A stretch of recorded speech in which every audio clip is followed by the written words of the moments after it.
Subhanalladzi asra bi 'abdihi lailan. Kula terangno saking mulai asbabun nuzul. Rata-rata ulama itu berpendapat bahwa asal mula Isra itu sebagai hiburan. Hiburan dari Tuhan, ya Allah nyukani pelipur larang niku saat Nabi ngalami dua kesusahan. Itu periode Mekah itu periode tersulit Nabi karena beliau itu sudah minoritas. Minoritas, kaum minoritas kecil, miskin, terus pendukungnya tidak ada. Satu-satunya yang menggaransi, yang menjamin Nabi tidak dibunuh itu karena beliau dilindungi oleh sinten pamanipun, ini sinten Abu Thalib. Dan termasuk lagi secara kasta sosial ekonomi beliau tinggi karena punya istri yang saudagar kaya, ini ku Sayyidah Khadijah. Tapi ternyata orang yang selama ini benar-benar di belakang Nabi, baik secara materi maupun moral, sing entek-entekan berjuang, ternyata wafat. Khadijah Abu Thalib wafat. Terus dikenal tahun itu tahun Amul Husni, tahun kesusahan. Sudah gitu niki sing termasuk ilmiah. Sudah gitu secara ilmiah psikologis kejiwaan Nabi terguncang. Niki rungokno tenan niki ngaji. Terguncang itu karena secara mitos keyakinane tiang Arab niku pun kadung kedikte embek keyakinan yang ditanamkan ulama-ulama Yahudi dan Nasrani. Nggih, kula baleni malih nggih. Kafir Mekah itu orang-orang bodoh, orang-orang nggak terpelajar. Mereka itu punya satu mitos, satu keyakinan yang ditanamkan oleh tokoh-tokoh intelektual Yahudi maupun Nasrani. Apa keyakinan itu? Bahwa kenabian itu yang paling mungkin kalau orang itu dari turunan Bani Israel. Orang mungkin Nabi kok orang turunannya wong Yahudi atau wong Nasrani. Sehingga ketika Nabi mendakwahkan diri sebagai Nabi, mereka bilang antakulu innama unzilal kitabu ala ta'ifatain min qablina. Nak jenenge wahyu harus tidak jauh-jauh sangka turunan-turunan Yahudi. Sebab itu banyak cerita di Quran, cerita konsultasi tiang kafir Mekah pada tokoh-tokoh Yahudi. Setelah konsultasi ya disesatkan. Orang mungkin Nabi kok nemu ummiyin, bintu-bintu untuk apa? Wahyu. Podo-podo dadi Nabi rak kita, orang Muhammad. Ini kalau cerita sejarah. Sehingga saat Nabi ngaku Nabi, niku kayak sudah jadi mitos. Nabi itu tidak boleh jauh-jauh dari Palestina. Karena Nabi Ibrahim orang Palestina, Nabi Isa orang Palestina, Yahya Zakaria juga orang Palestina, Nabi Musa juga orang Palestina. Semuanya itu tidak jauh-jauh dari komunitas Baitul Aqsa. Ini ku masjid Baitul Maqdis atau Baitul Muqaddas. Lah itu wong kafir pinter, saking kepengen nyudutno Nabi Muhammad itu sampai Nabi mesti ning Palestina, ya mesti roh cerita-ceritane Nabi ning Palestina. Ya aku apa tau roh Palestina? Setelah kau detail-detail, nak kau panjang roh itu pintu masjid ning Palestina Baitul Aqsa jumlahnya piro, terus madepnya ning diwa. Jadi bahwa Nabi ngeklaim diri sebagai Nabi yang bisa membaca malakutas samawati, baca alam-alam gaib. Niku dites nak iso tenan, saiki aku takok jumlah pintu Baitul Maqdis piro. Ini peringatan kangge santri-santri bahwa semua Nabi itu di luar dites fisik. Artinya zaman Nabi sholat di masjid kayak teletong unta terus disiksa Abu Jahal itu hanya ujian-ujian fisik. Tapi di luar itu sebetulnya Nabi juga mengalami ujian-ujian intelektual. Ya kayak cerita-cerita di hadis Sahih, Nabi itu sering didatangi orang Yahudi ditanya, "Mat, saya punya 5 pertanyaan. Yang tahu itu hanya Nabi. Kalau kamu bisa jawab ya Nabi, kalau enggak ya tidak Nabi." Termasuk takut aneh. Apa pertama yang dimakan ahli jannah saat masuk surga? Kok aneh-aneh. Terus kenapa anak itu kok kadang mirip bapaknya, mirip ibunya? Kok aneh-aneh. Dan itu berlanjut terus sampai Nabi di periode Madinah. Nah sebab itu Nabi itu secara intelektual itu diasah Tuhan lewat proses Isra, di mana Nabi saat itu secara fasih bisa menjawab jumlah pintu Masjid Aqsa sekian, perilaku Nabi Musa begini, wajahnya Nabi Musa begini, wajahnya Nabi Ibrahim begini. Sampai di hadis-hadis Sahih Nabi bisa menjelaskan detail Nabi Musa itu rambutnya kayak ini, wajahnya kayak ini, ada mutiwal. Itu detail sekali Nabi. Sebab itu di sini diterangkan oleh Imam Suyuti, peristiwa Isra adalah peristiwa di mana Nabi berjumpa para sinten Nabi. Itu asal usulnya kenapa? Karena sudah kayak menjadi mitos, Nabi itu tidak boleh jauh-jauh dari tradisi Yahudi, tradisi Palestina. Paham ben sampean roh asal usulnya. Tapi kemudian asal usul itu sebetulnya hanya sementara, hanya permainan politik. Mau sampean ben roh sejarah, permainan politik, manipulasi politik. Sebetulnya Nabi itu ya tidak jauh-jauh dari beliau adalah keturunan Israel. Israel itu bukan menunjuk sebuah negara loh, sampean pun salah paham. Israel dalam bahasa Quran itu menunjuk auladi Yakub. Israel menjadi negara kan baru kemarin setelah diberi kemerdekaan Inggris, paham ya? Israel sebagai negara kan baru apa? Kemarin. Sehingga istilah Israel di Quran maupun di hadis adalah menunjuk auladi Yakub. So intinya di antara anak Nabi Yakub ono jenenge Yahuda. Yahuda di turunan-turunan itu mimbani Yahuda niku diarani bani napa? Israel. Ternyata setelah dirunut, Nabi Muhammad itu ada beda jauh dengan keluarga Israel. Karena Nabi adalah turunannya Nabi sinten? Ibrahim. Nabi Ibrahim niku gada putra kalih sing gada turunan gini ku Ishak kalian Ismail. Ismail kalian Nabi Ibrahim disalap teng Mekah. Ini ku sing disebut Quran inni askantu min dzurriyyati biwatin ghairi dzi sar'in inda baitikal muharram. Terus saking Nabi Ismail nurun-nurun ngantos Sayyid Adnan. Ya, mulane nak teng berjanji disebut wa adnanu bila raibin inda dzawil ulumin nasabiyah ila dzabihi Ismail nisbatuhu wa muntama. Secara teori ilmu nasab Sayyid Adnan jelas-jelas wa adnanu bila raibin inda dzawil ulumin nasabiyah ila dzabihi Ismail nisbatuhu wa muntama. Tapi yang menjadi masalah yaitu tadi saya sudah bilang kan, seakan-akan Nabi Muhammad itu orang yang benar-benar berbeda dari dinasti itu, dari keturunan itu.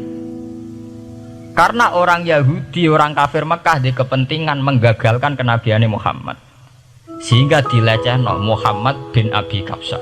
Oh Muhammad yang cilik di rumah tukang angan wedhus itu. Jadi gue nak seneng kiai kan inna akramakum indawi atqakum. Cek Ben Karlan, cek Karmin pokoknya takwa ya kiai.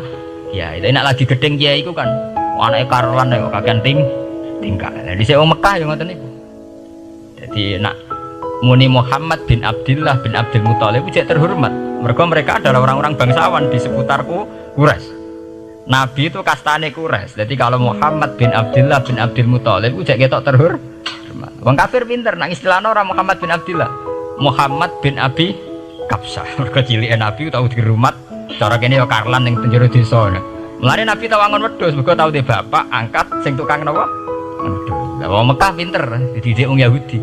Enak istilahnya aja Muhammad bin Abdullah bin Abdul Muthalib. Iku cek kekerenan, terlalu napa? Keren. Jadi Muhammad bin Ibnu Abi Kabsah. Di wong nak seneng Pak Harto kan Soeharto jenderal besar. Nek sing gedeng wong pemusuk kan repot. Terus nyebut desa asli ini asal nak seneng bupati ya jadi bupati orang nomor 1 di Bojonegoro. Nak gedeng golekno asal usule. Sing ngoten mun sunatullah mulai riyen sampai kiamat ya. Sunatullah lihat ikut kelas napa? Mengkot. Walan tajdali sunnatillah napa? Tabdila. Ya akan begitu. Nah sehingga peristiwa Isra itu satu peristiwa rohani ya. Selain peristiwa rohani nanti akan diwajibkan sholat, juga ada peristiwa intelektual, ada pengajaran intelektual bahwa semua nabi itu harus punya tradisi yang sama, punya karakter yang sama. Sehingga Nabi dalam proses Isra itu dipertemukan dengan Nabi Ibrahim, Nabi Musa, nabi-nabi yang lain. Dan diskusi di situ juga ada diskusi-diskusi. Paham ya? Niki penting ya, penting kalau terangkan karena kalau tanpa tradisi yang berkelanjutan ya, sing disebut tenggene thariqah jenenge as-sanad al-mu'tabar, sanad sing mu'tabar utawi nak tenggene pondok-pondok kitab disebut sanad sing muttasil. Ini nanti semua tradisi kenabian akan melenceng. Kalau melenceng itu ngeri. Karena setiap orang dia mesti ada subjektivitas sendiri, punya versinya sendiri. Sehingga semua nabi harus model istilah politik itu punya platform yang sama, punya karakter yang sama, punya model yang apa? Sama. Nah, sebab itu secara intelektual Nabi Muhammad itu dikenalkan oleh karakter para nabi-nabi dulu. Nggak detail. Satu Quran 30 juz.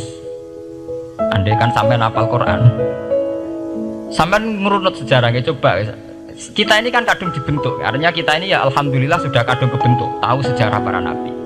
Tapi asal usulnya kita tahu lewat kitab yang namanya Al-Quran. Supaya apa? Nabi Muhammad itu dibimbing bahwa Quran atau ajaran beliau benar-benar musaddiqal lima baina yadeh, benar-benar selaras dengan ajaran sebelumnya. Mulai ajaran yang bersifat samawi sampai hal-hal yang basariyah, yang menyangkut tabiah apa? Basariyah. Kalau contohnya ngeten, misalnya begini. Nabi Muhammad disejarahkan Nabi Ibrahim, beliau punya problem. Problem itu berupa punya bapak atau paman yang tidak Islam. Bahkan nak ning ceritane kiai-kiai desa dari Nabi Ibrahim cilike kon adol patung. Terus didol meniki patung, ya ora manfaati ra mudarati, mbok tuku ya karepem ora napa karepem. Mbok ono sanate mbok ora, pokoke cerita itu populer. Disejarahkan begitu. Sehingga Nabi Muhammad tahu, oh ternyata yang punya problem ngadepi keluarga itu tidak saya tok. Dulu Nabi Ibrahim juga punya problem ngadepi keluarga. Aku tak lumayan terima paman, Pak Lek, Pak De, Abu Jahal sinten? Nabi Ibrahim malah bapak. Nah gitu. Setelah itu juga diceritakan tentang Nabi Nuh, Nabi Lut, seorang nabi besar yang punya nasib sial, yaitu istrinya pengkhianat. Mari kita jadi kiai di bojo judes itu tidak masalah. Mulai terima kiai di bojo judes biasa.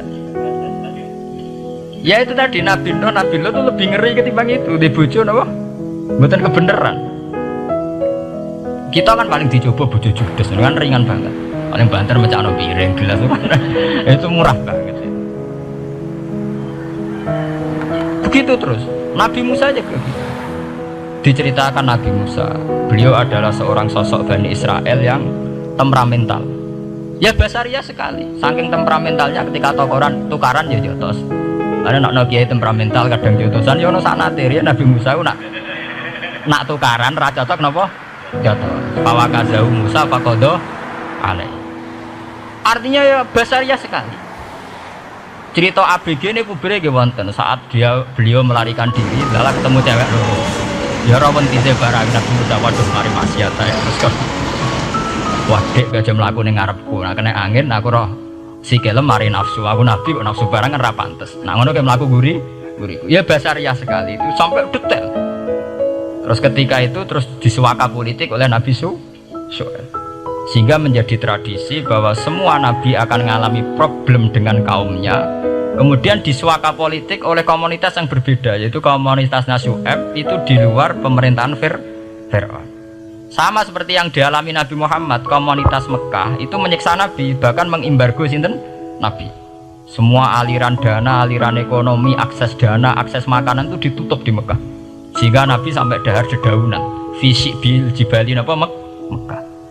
Tapi beliau diselamatkan oleh sahabat Ansor yang terpisah dari komunitas Ahlu Mekah. Itu mirip ceritanya Nabi Musa yang diselamatkan Nabi Syuaib yang terpisah total dari komunitas Fir'aun.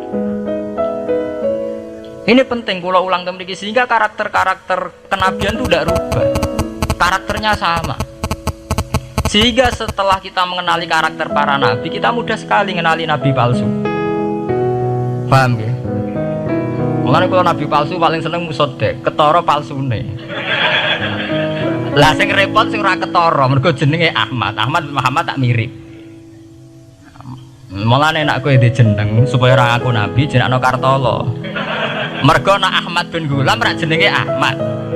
Ana terkenal nabi nek ra jenenge Muhammad utawa napa? Ahmad. Mulane Ahmad bin Gulam pas ngaku nabi pengaruhe gede mergo mirip. Mulane kula wingi takoki mahasiswa Jogja, Gus.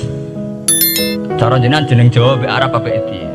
Nak trene akeh nabi palsu apik Jawa lah Kartolo.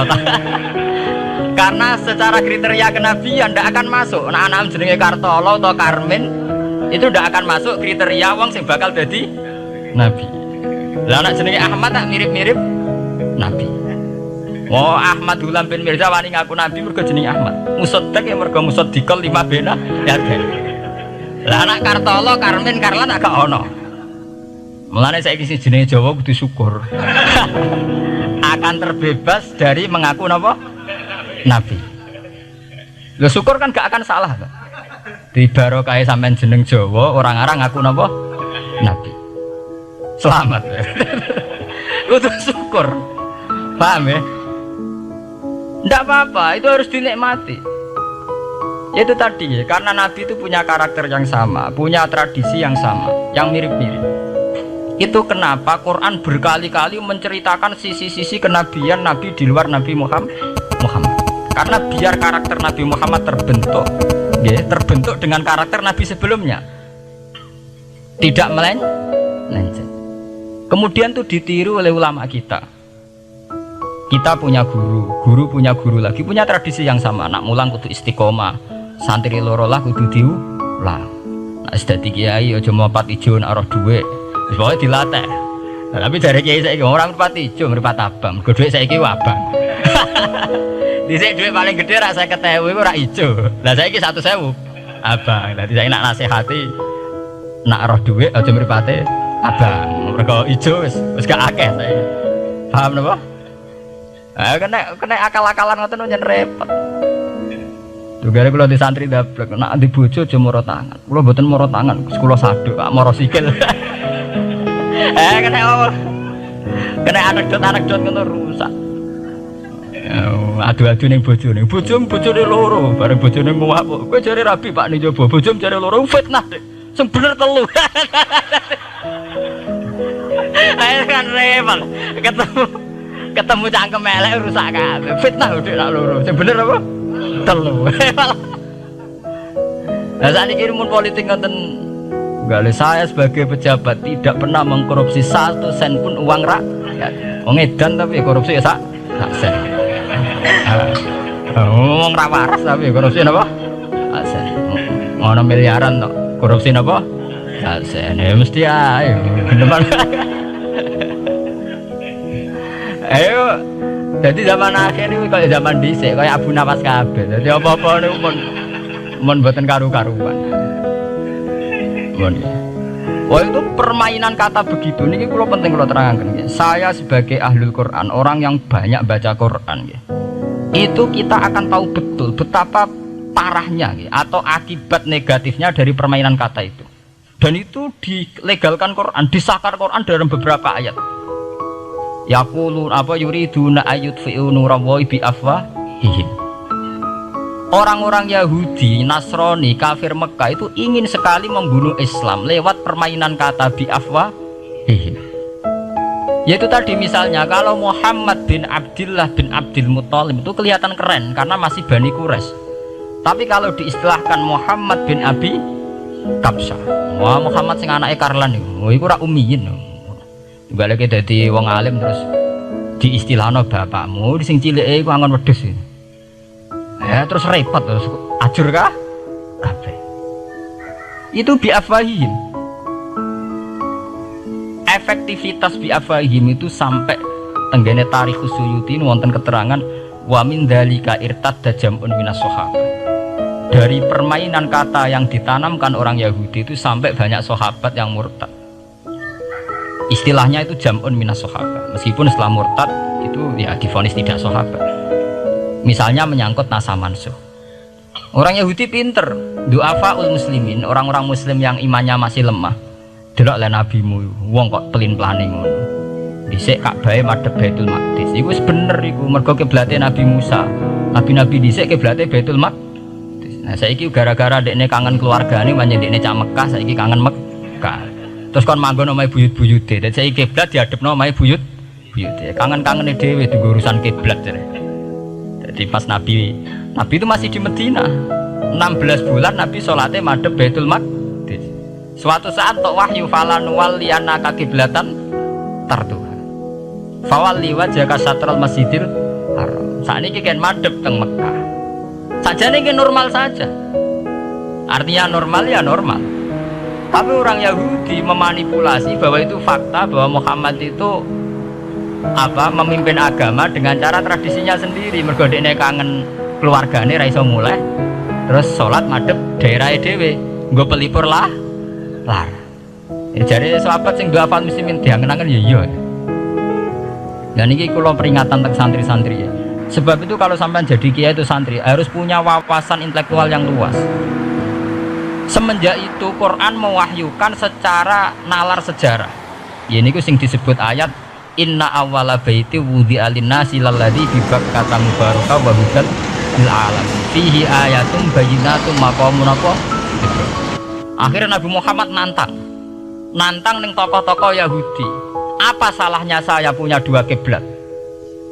Baitul Maqdis adalah kiblatul anbiya karena dulu Nabi Musa di situ, Nabi Isa di situ. Sekarang saya menghadap ke kiblat yang lain karena itu kiblatul Ibrahim dan dia lebih senior. Lebih apa? Senior. Sebelum ada Baitul Maqdis sudah ada Mekah. Mekah lebih senior, lebih tua.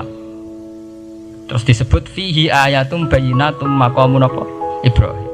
Nabi Musa, Isa adalah periode setelah Ibrahim. Sebab itu akhirnya semenjak perdebatan itu orang Islam bangga. Makanya sampean kalau ngaji hadis-hadis sahabat itu bangga. Ana miman sholla ilal kiblaten, ana miman sholla ilal kiblaten. Aku termasuk sahabat yang menangi dua kiblat. Mergo zaman madhep Baitul Maqdis ya kiblatul anbiya, madhep Mekah ya kiblatul anbiya. Artinya apa? Perdebatan ini dimenangkan oleh Nabi Muhammad bukan karena mitos atau kultus atau taklid buta, tapi memang secara sejarah kiblat tertua adalah Mekah. Ini disebut inna awala baiti wudi'a lin-nasi lalladzi napa bi Bakkata mubarakah wa hudal lil alamin fihi ayatum bayyinatum maqamun apa Ibrahim. Artinya Quran tidak pakai teori mitos. Pokoknya Nabi ini saiki aku ya terserah aku, itu tidak begitu. Paham ya? Tapi diterangkan secara kesejarahan bahwa asal usul Mekah jadi kiblat itu rasional sekali. Bukan karena Nabi orang Mekah, boten. Memang dulu-dulunya Nabi Ibrahim berkiblat di situ. Jika Quran jawab inna awwala baiti wudi'a lin-nasi lalladzi bi Bakkata mubarakah wa hudal lil alamin. Terus kula bolak-balik masalah Isra ya. Niku masalah-masalah yang selain pelipur rarar itu ada petualangan intelektual, petualangan ilmiah, di mana Nabi Muhammad diperkenalkan oleh Allah, ya, diperkenalkan watak para nabi, pilihan hidup para nabi, bahkan tradisi-tradisi para nabi. Sehingga mangke teng hadis sahih wonten keterangan saat Nabi nyancang atau menambatkan khimar atau buruk itu ya di batu yang dulu dipakai para nabi untuk nyancang nopo khimar. Jadi tradisi itu dimulai dari barang-barang sepele. Carane nyancang buruk we nabi mirip sama dengan nabi-nabi yang apa dulu. Terus memulainya Mi'raj juga sama dengan nabi-nabi dulu. Bon niku sing secara ilmiah tarikhiyah. Sakniki sing menyangkut akidah firqah fil Islam. Ini kalau terang. Menurut ahli sunnah, orang yang mengingkari Isra itu kafir. Ya kafir karena dzikra fil Quran, ya. Isra itu dzikra fil Quran. Makanya tadi saya jarang sekali pakai bahasa Mi'raj. Ya, tapi nak teng Indonesia kadung menang merjep peristiwa Isra dan apa? Mi'raj. Pokoknya bahasa kadung salah, kadung menangan ya menangan. Kadung istilah Isra dan apa? Mi'raj. Sebetulnya yang disepakati ulama itu hanya Isra. Artinya yang memungkiri Isra itu kafir karena dzikra fil Quran. Lah kemudian Mi'raj menurut keyakinan ahli sunnah itu terjadi. Setelah terjadi itu masalahnya biruhi wa jasadihi jami'an ma'an atau biruhi faqat. Nah, kemudian menjadi firqah-firqah yang macam-macam. Ada yang meyakini biruhi wa jasadi, ada yang meyakini biruhi napa faqat. Sampean kalau ngaji Al-Kawakibul Lama'ah karangannya Mbah Fadl atau kitab-kitab panduan ahli sunnah yang disahkan oleh NU dulu pas musyawarah besar di Jemang yang dipakai panduan itu dulu yang disahkan itu Al-Kawakibul Lama'ah yang dikarang Mbah Fadl. Itu memang kita termasuk ngikuti yang biruhi wajah seti. Tapi sebetulnya dalam kelompok yang biruhi fakot itu ada orang keren di dalam dunia ilmiah. Ini termasuk Aisyah meyakini biruhi apa? Fakot. Ya, tapi itu sudah masalah-masalah kemudian berkembang menjadi di luar masalah firqah, terus menjadi masalah said, masalah pengetahuan. Kalau masalah pengetahuan tentu kita ini terus masalah kan, artinya masalah itu kalau iman diukur dengan akal ya kadang tidak sambung. Wah itu mokal, orang dengan kecepatan sekian pasti hancur. Dan agama ukur akal terus ya repot. Wong dipendem sudah dibualung ya dibualung, dibakas tangi barang. Jadi sing disoal ora mek rotok kabeh napa disoal. Manjen masalah menusuk masalah-masalah sing ya begitu. Oke. Mbon niku mboten penting. Nah, itu terus kemudian menjadi firqah. Terus kemudian ada hadis-hadis yang menerangkan proses Nabi dialek dengan para nabi. Kayak ketemu Nabi Musa, Nabi Ibrahim, terus Nabi Idris, Nabi Isa, Nabi Musa. Itu terus diterangkan di hadis-hadis sahih. Dan ini kalau balik tentang keterangan wau, sebetulnya pertemuan-pertemuan ini itu dimaksudkan Nabi biar punya tradisi yang sama dengan nabi-nabi sebelum. Karena ini penting ya. Sama nek rasane dadi kiai. Niku kroso banget.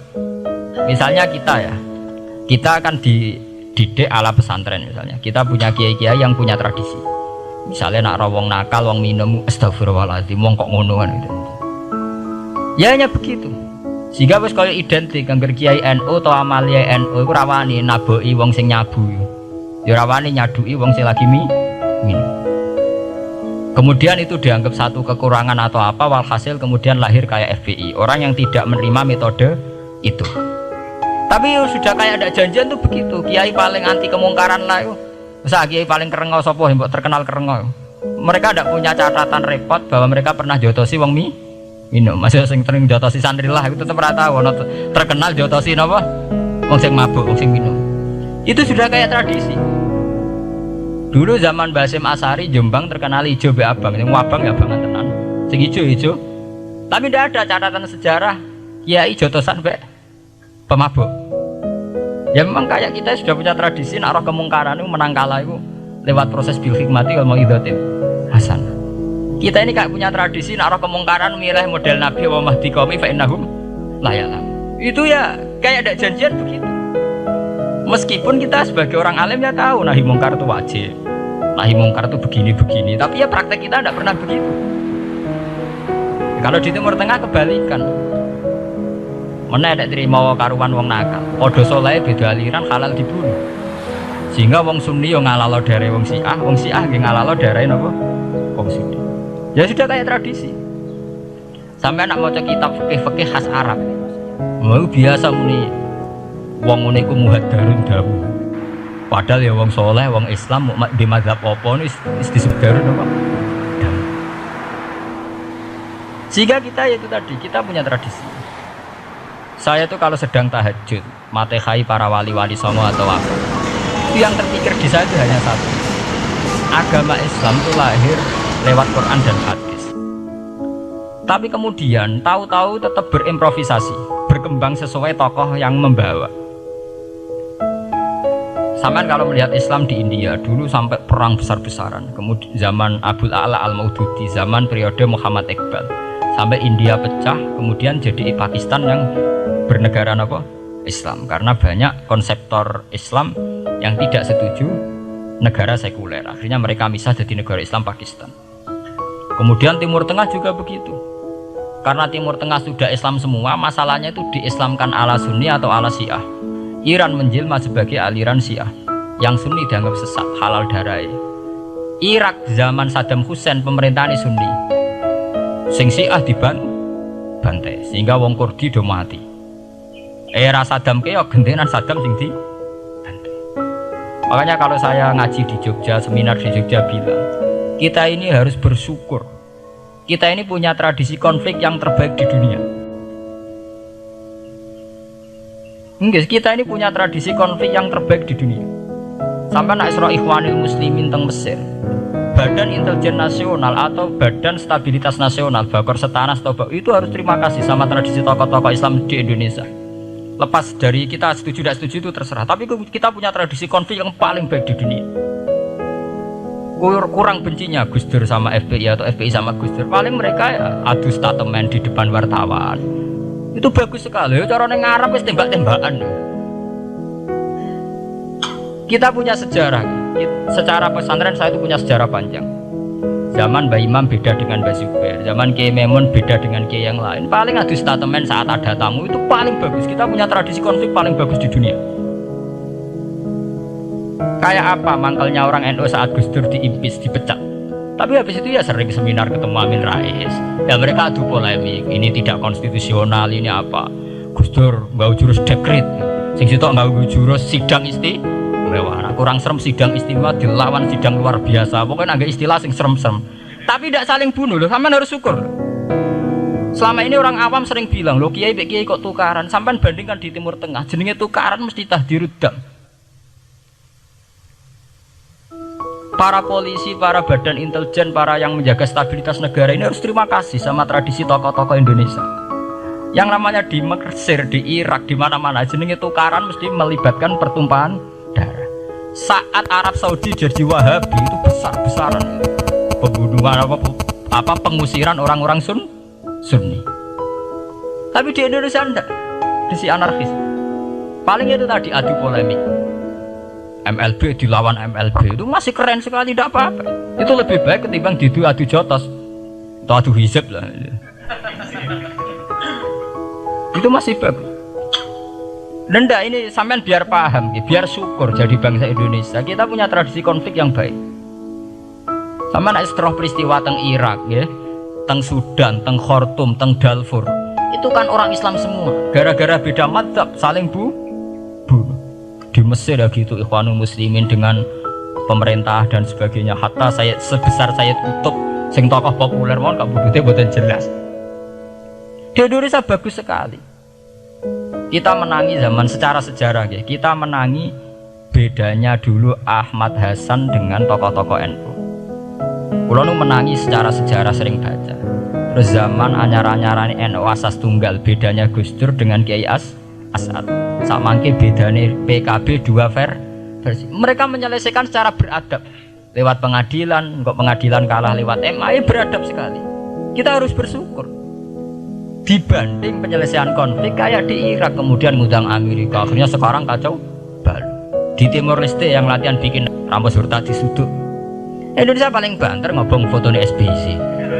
Ya masih terhormat loh, masih artinya masih beretika. Kita harus syukur punya bangsa yang beradab. Wong ras tujuan antar kiai ya rasan-rasanan. Kiai kok ngono, cita lho kiai kok ngono. Engko sing kiai tengah-tengah ayo ana sing ngono, ana sing ngene dadi. Sing ra melok-melok biasanya terus milih amane, ya ana sing ngono, ana sing ngene. Jadi artinya kita yang baik. Saya itu berkali-kali ngaji. Sampean kalau sering baca Quran dan menghayati, artinya orang maca Quran pelang-pelang ora karepe menghayati. Saya itu sekarang sesadar-sadarnya, saya masih belajar. Ini jamaah sini harus tahu. Saya hingga detik ini masih belajar. Entah itu lewat belajar baca Jalalain atau belajar merenung maupun belajar lewat yang lain. Quran itu dulu ya sering nyebut begitu itu saya tidak paham. Sekarang tuh saya paham, tambah paham. Misalnya di juz 4 ada istilah ikhwanan. Orang mukmin disuruh ingat peristiwa-peristiwa yang dulu saling kuntum a'daan fa'allafa baina qulubikum fa asbahtum bi nikmatihi napa ikhwanan. Dulu kamu bermusuh-musuhan yaitu antara kelompok Aus dan Khazraj. Gara-gara barokatul Islam sekarang kamu menjadi ikhwanan, menjadi bersaudara. Sampean kalau melihat TV merunut konflik di Irak, sering ada bom bunuh diri, itu kan ada asal usulnya. Memang sekarang orang menimpakan kesalahan itu pada pasukan multinasional yang dipimpin Amerika dan Inggris. Tapi sebetulnya ada usul-usulnya. Sampai Amerika bisa masuk karena orang Irak tidak ikhwanan. Tidak apa? Yaitu ada Syiah, ada Sunni, mereka saling menikam, saling bunuh. Sehingga karena ada ikhwanan ini pihak ketiga masuk, yaitu tentara multinasional. Makanya saat di Jogja ditanya, cara jenengan menyangkut Ahmadiyah, menyangkut konflik di Jakarta, saya bilang sekarang setiap orang bikin from apa forum, yaitu baik kalau niatnya baik-baik. Tapi andaikan saya ditanya Tuhan nanti, hak kowe iku kelompok apa? Pokoknya anggar NU atau Muhammadiyah aja mayoritas, kamu milih salah sitok itu. Bukan karena mau saya oportunis milih yang besar, itu lebih baik, lebih maslahat. Karena kalau setiap orang merasa benar bikin kelompok sendiri akan menjadi kelompok banyak. Dan saat menjadi kelompok banyak, tentu konfliknya lebih tidak terpola, tidak apa? Terpola. Umpama Hasim tukaran Mbak Din Samsudin itu terpola. Tapi nak anggur wong merasa dia ketua dua tidak terpola. Bagaimanapun ikhwanan itu harus disyukuri. Ya, dalam kondisi berteman. Sebab itu Nabi sering ngendikan ilzamu jamaahirul muslimin wa man sadza fit. Mbok kamu itu ikut kelompok mayoritas saja. Jamaahirul muslimin cara bahasa netralnya mbok ya kamu itu ikut kelompok mayoritas saja. Karena kalau orang merasa benar kemudian bikin kelompok sendiri itu tidak ada selesainya. Lah aku lah cara nuruti GR sebagai kelompok dhewe. Wong aku ya di umat, di pengaruh sing YouTube wis akeh. Tapi kalau semua orang merasa begitu kan repot. Mursid di kelompok dewe, tukang toreko di kelompok dewe, tukang ngaji di kelompok dewe. Modal kitab pirang-pirang jadi ono jamaah Jalalain, jamaah Mu'in, jamaah Fathul Wahab. Sing ora iso ngaji jamaah tahlil, jamaah istighosah. Ora ono bar itu. Saya tuh kalau ditanya di Jogja, meskipun saya kritis, artinya kritis itu mungkin terhadap satu fenomena kita tidak setuju atau Muhammadiyah dalam banyak hal atau satu dua hal. Itu tidak menjadi alasan kita untuk tidak mengikuti mainstream.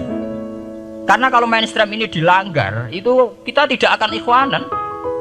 Dan akibat negatif dari tidak ikhwanan adalah kayak kasus Iran. Iran itu kenapa tidak mudah diserang Amerika padahal punya nuklir? Karena mereka seragam Syiah semua. Itu lebih gampang, lebih susah. Lawan itu apa? Susah.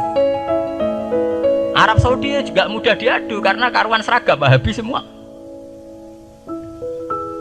Kita tidak bicara itu ya akidah, mungkin kamu bisa debat Wahabi itu benar apa enggak, tapi karena serelatif aman nggak diacak. Indonesia juga gitu. Kenapa tidak banyak konflik? Karena orang itu Islamnya kalau udah NU ya Muhammadiyah, mau cocok cocok boleh milih. Itu lebih mudah ketimbang ada faksi-faksi baru kemudian stabilitas menjadi tambah kacau. Lalu kalau saya loh ya, saya pribadi menghimbau ya. Melihat ayat itu dihitung Tuhan sampai Allah ngendikan apa ifkuntum a'daan fa'allafa baina qulubikum fa asbahtum bi nikmatihi apa. Kekuatan sebuah negara itu bukan karena senjatanya canggih, tapi karena rakyatnya tidak bentrok. Ya bayangkan kayak Indonesia. Andai kan Jawa itu mayoritas Islam, kemudian mereka ingin mendirikan negara Islam. NTT merasa tidak diwongke terus keluar dari Indonesia. Nanti Maluku, Ambon juga gitu. Daerah-daerah yang Islamnya tidak mayoritas begitu. Kayak apa susahnya militer? Andai kan setiap kelompok itu punya jamaah besar, terus sering bikin muktamar. SBC berbakar muktamar NU, Muhammadiyah. Kabeh wong di kelompok pra kesel SBC. Gak sudah jadi presiden. Juga setiap forum umat Islam gawe napa? Kok gawe muktamar? Iku muktamar urung ana tandingane, wis pirang-pirang.